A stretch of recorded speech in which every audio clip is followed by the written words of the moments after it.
கொஞ்சம் சால்ட்டு, கொஞ்சமாக மஞ்சத்தூள், கொஞ்சம் மிளகாய் தூள். இப்போ கரண்டி ஆம்லேட் செய்கிறதுக்கு இது நல்லா பீட் பண்ணிக்கணும். நல்லா பீட் பண்ணிங்கன்னா உங்களுக்கு ரொம்ப ஃப்ளஃபியான கரண்டி ஆம்லேட் கிடைக்கும்.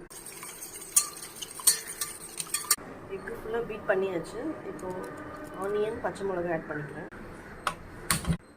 தாளிக்கிற கரண்டி எடுத்து வச்சுக்கோங்க. ஆயில் வந்து கொஞ்சம் நிறையா விடணும்.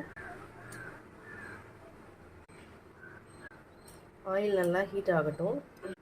ஆயில் ஹீட் ஆகிடுச்சு, நம்ம அப்படியே இந்த இதை ஊற்றிக்கலாம்.